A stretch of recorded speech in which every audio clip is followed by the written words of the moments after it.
morning everyone, mga pipo tayo. Kape na dalang almusal. Kasi nagda-diet na si Inda yun niya dahil na sobrang laki na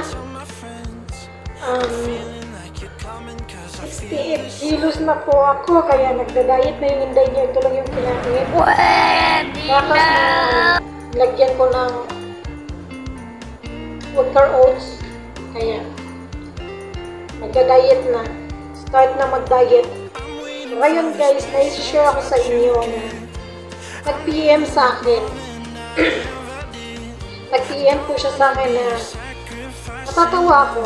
Kasi una niyang PM sa akin is yung message niya sa akin una guys ay sana ako din matulungan yun na magkaroon din ng jowang apam.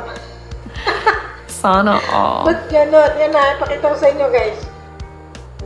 Ako nga, hindi nga ako nag-apam. Tapos humingi siya ng ng jowang apam. Grabe.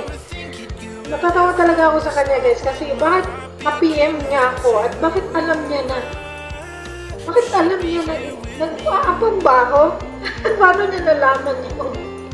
Natatawa talaga ako dito sa kay ate. Kasi sabi niya, bigyan ko daw siya ng apam. Eh bakit? Paano kita mabigyan ng apam? Wala nga akong apam. Sakto na sa kanyang Pinoy. Sakto na sa kanyang Pinoy na hindi ako nag-aapam. Baka sabihin ng iba na landik ko.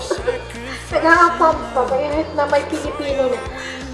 Dito naman sa pangalawa niyang message, yung sabi niya, hello po sir, pwede po makahingi ng tulong panggamot ko? Kulang po. Magmula po kasi ma-diagnose ako ng sakit sa puso ay hindi na po ako nakapagtrabaho. Bago lang po din ako namatayan ng asawa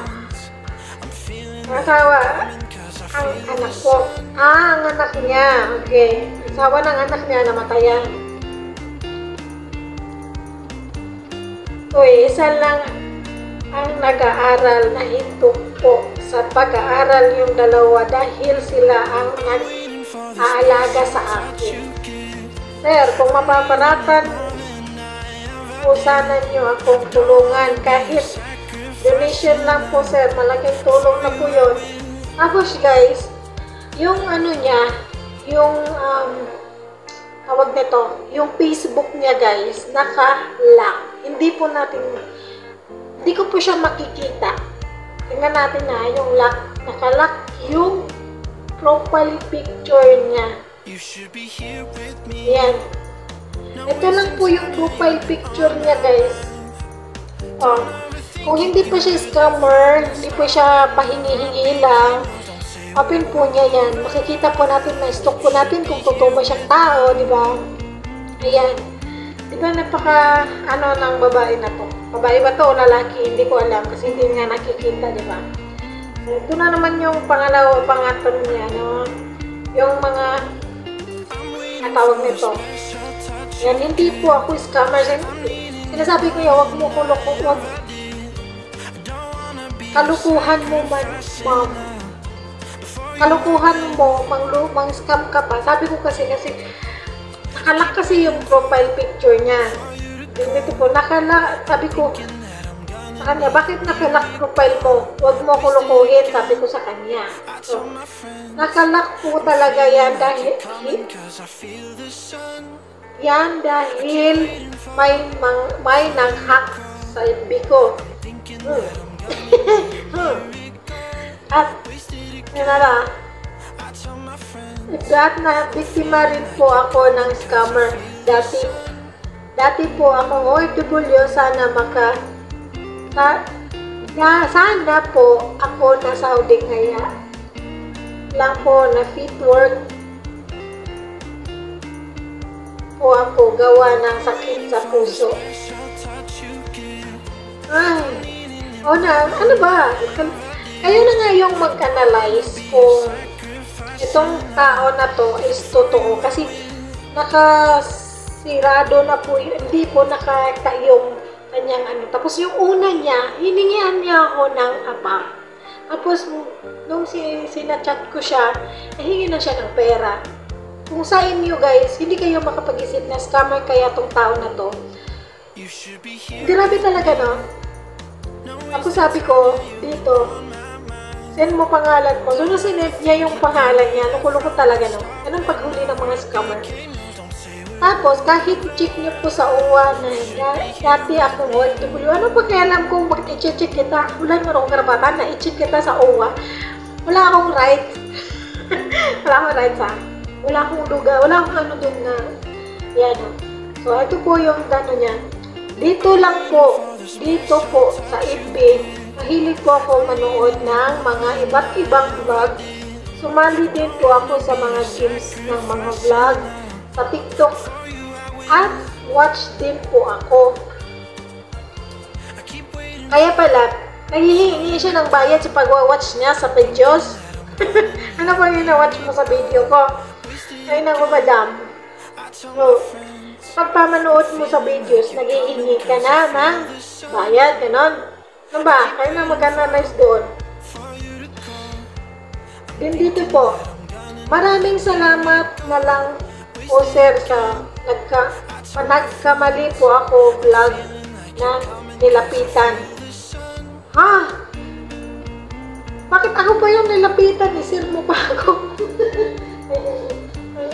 Sinisir niya ako guys. Okay lang yun. Hindi kita patatayuan sa harap ko. Sa, ayun o. Grabe talaga. God please po. Sabi ko sa kanya, hindi naman po ako nagpapag-gives. Ay ba? Hindi naman ako. Bakit? Ano ba yung ginawa niya? Stop mo muna yung Facebook page ko. Kawawa na nga yung Facebook page ko. Yan. Oo. Ilan lang yung followers. Tapos, ay, naku ba yung madam? Ay. God bless po sa vlog nyo. Naway dumaang followers nyo at matulungan nyo. God bless po. Oh my God, hindi ka. Diyos ko, nagbabulag ako. Walang kita. Wala ko akong kinikita. Siguro, kung may kinikita na ako sa vlog ko, siguro, ibahagi ko naman yun. Pero dito pa lang, wala talaga ako. Oh my God, parehas lang tayo. Naging isang TH. Ma'am, kasi bakit sinisira ko naman mo? May kakamela na ka, may kakamela. Okay lang yan. So, dito, okay na po sir, wala naman po kayong dapat paliwanag. Sana po, pag dumating ang araw na mag-grow ang vlog nyo, huwag nyo po kayo makalimot na tumulong at madali. Mendang may lumapit sa pulong sa'yo. God bless. Ako naman talaga guys, hindi naman talaga ako madamon kung mayroon lang talaga akong pera. So ngayon, wala pa talaga akong ano guys, kasi ano pa, may nagtatrabaho ako bilang isang DX. Wala na, nalumig na yung aking ano, kasi ikaw kasi madam, kulit-kulit mo, humingi ka ng apam, tapos ngayon, pera. Malamig na tuloy yung pagkain, madam. Alam nyo, hindi naman talaga ako madamo. Kasi, yun naman talaga yung pinapangarap ko na makatulong din ako sa ibang tao. Wait lang guys ha, kasi pupuntahan ko muna yung itlog ko. Itlog ko. Naglaga ako ng itlog dahil yun nga, nagda-diet na yung Inday. Ayan na. Nalaga ako ng itlog. Kasi, nagda-diet na si Inday nyo. Amit muna natin sa mga malamig na tubig. Para madali lang siyang balata. Ayan guys. So, hindi naman talaga ako nag-ano. Kasi kung mayroon lang talaga akong money na sapat, bakit naisipan niya dito siya lumapit sa akin na mayroon naman talagang sobrang sikat na mga vlogger. Samantalang yung FB account ko, yan lang yung followers. Pero, Natatawa talaga ako kay ate kasi bakit dito po siya naka-isip na i-message ako na wala naman talaga akong wala pa akong kakayahang tumulong sa iba kasi wala din po ako. Marami namang mga vlogger na mga malalaki na, mga millionaires na, tulad nila ni Awin, nila ni Wamos Cruz, sila ni marami, di ba? Daming mga vlogger na malaki na. Bakit ako pa yung naisipan niya na bakit ako pa yung naisipan niya i-message? Hindi po siya nag-comment sa mga vlog ko sa Facebook. Kunti lang naman talaga yung aking mga tawag nito, yung followers ko sa Facebook ko. Wala naman talaga akong, saka hindi pa po ko kumikita sa pagbablog.